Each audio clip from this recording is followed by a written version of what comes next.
இன்றே டவுன்லோட் செய்து உங்கள் ஃபேவரட் ஷோக்களை என்ஜாய் பண்ணுங்க. ஏங்க ஏதாவது ரொம்ப முக்கியமான வேலை இருந்துச்சா? ஆமா செல்வநாயகி, கவர்மெண்ட் நடத்துற பாராட்டு விழாவை நம்ம சேனல்ல டெலிகாஸ்ட் பண்ற ரைட்ஸுக்கு நமக்கு அப்ரூவல் கிடைச்சிருச்சு. அதனால மினிஸ்டர் அதுக்கு காலையில 7 மணிக்கு அப்பாயின்மெண்ட் கொடுத்திருந்தாரு. ஆனா சித்தப்பா, நான் 4 மணிக்கு தான் அலாரம் வச்சுட்டு நைட்டு படுத்தேன்.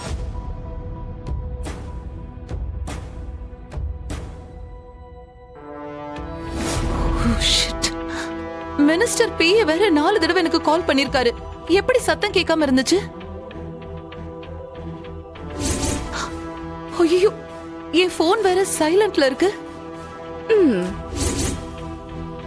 ஏந்திரா, பாவக்கிட்ட எதுவும் போனை கொடுத்தியா?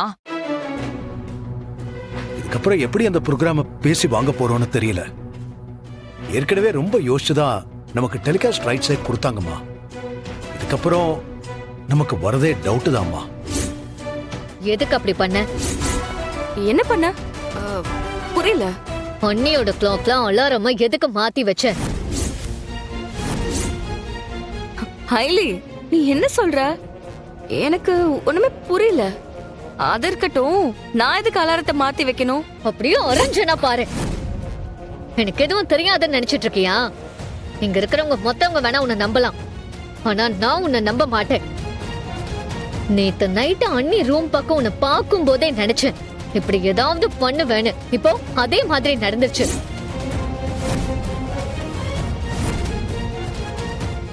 உனக்கு புரிய வைக்கிறதுக்கு என்ன தாண்டி பண்ணணும்?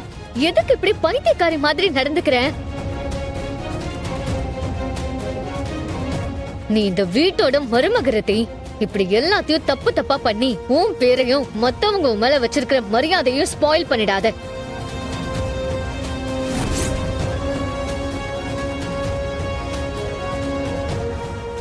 உன் வேலை தானே இதெல்லாம்? சொல்லு, உன் வேலை தானா? உனக்கு என்னதான் ரித்திகா பிரச்சனை?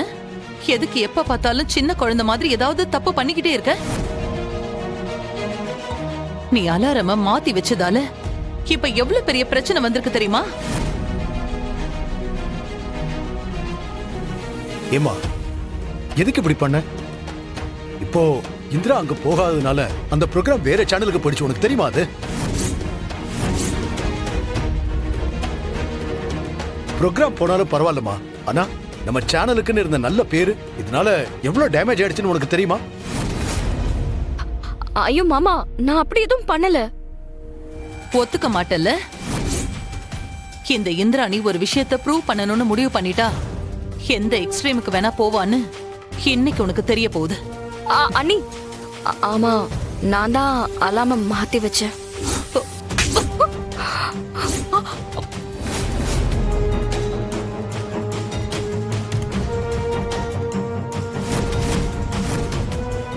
தொலைச்சிடுவேன் உன்னை.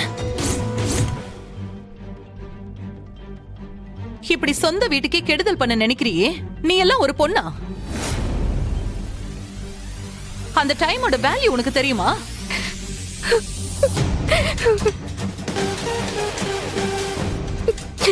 நான் அப்படி வேணும்னு எதுவும் பண்ணல. நீங்க நல்லா அசதியா தூங்கிட்டு இருந்தீங்க.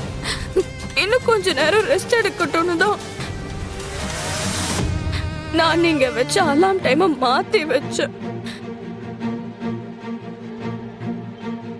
ஆனா அதனால இவ்வளவு பெரிய பிரச்சனை வரும்னு எனக்கு தெரியாது. என்ன மன்னிச்சிடுங்க அண்ணி.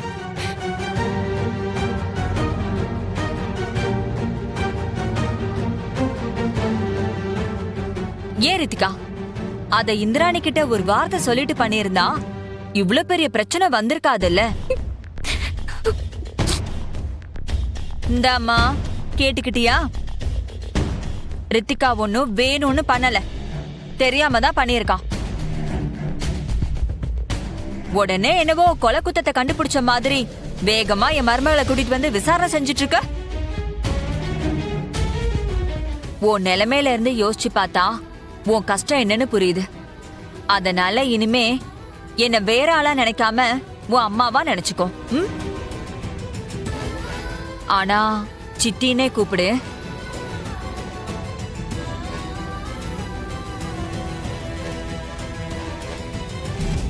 தேங்க்ஸுங்க. அப்புறம் என்ன மன்னிச்சிரு சிவா. நீயும் அயலியும் இந்த வீட்டுக்குள்ள வந்ததுல இருந்து உங்களை புரிஞ்சுக்காம நான் ரொம்ப கஷ்டப்படுத்திட்டேன். இது இந்த வயசாயிடுச்சுன்னா புத்தி கொஞ்சம் கம்மியாகும்னு சொல்லுவாங்கல்ல, அத நினைச்சா உண்மைதான் போல இருக்கு. ஐயோ மறந்தே போயிட்டேன், இரு வந்துடுறேன். இருங்க. ஆ, என்னாச்சு சித்தி? இல்ல கபிலன் அப்பா ஆபீஸ்க்கு போறதுக்குள்ள இதோ இந்த ஃபைல்ல கையெழுத்து வாங்கணும். சமைக்கிற வேலை இருக்கு, துணி துவைக்கிற வேலை இருக்கு, கடைக்கு போகணும், தலைக்கு மேல வேலை இருக்கு. நான் வரேன். சித்தி ஆ, இருங்க, நான் போய் வாங்கிட்டு வரேன். கொடுங்க. ஐயோ இல்லப்பா, உனக்கு எதுக்கு சிரமம்? நீ காஃபியை குடி. ஏன் பையனை சிரமப்படுத்த நான் விட மாட்டேன். ஏன் என் சித்தி மட்டும் சிரமப்பட விட்டுருவனா? நீங்க கொடுங்க, நான் போய் வாங்கிட்டு வரேன். கொடுங்க சொல்றேன்ல, கொடுங்க, நான் போய் வாங்கிட்டு வந்துடுறேன். நீங்க இருங்க.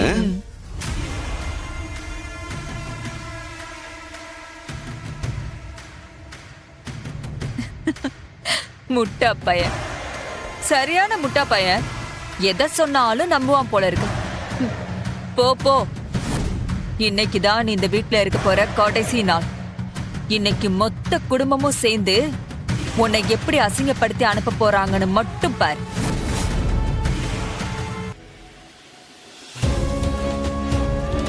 பா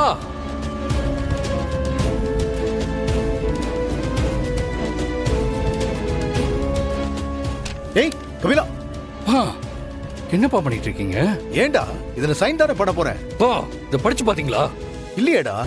ஏன்பா ஆறு எதுல கையெழுத்து கேட்டாலும் போட்டுருவீங்களா? ஏய் இவன் வந்து இதுல கையெழுத்து கேக்குறானா என்ன எதுன்னு படிச்சு பார்க்க மாட்டீங்களா? டேய், உன் அம்மா தான்டா இவகிட்ட கொடுத்து கையெழுத்து வாங்கிட்டு வர சொல்லிருக்கா. அதை ஏன்டா நான் படிக்கணும்? யாரு அம்மா இவங்கிட்ட சொல்லி அனுப்புறாங்களா?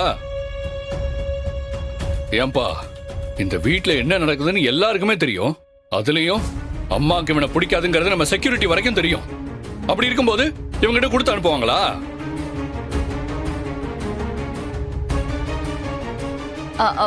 அதானே, நான் எதுக்கு இவங்கிட்ட போய் இந்த வேலையெல்லாம் கொடுக்க போறேன்?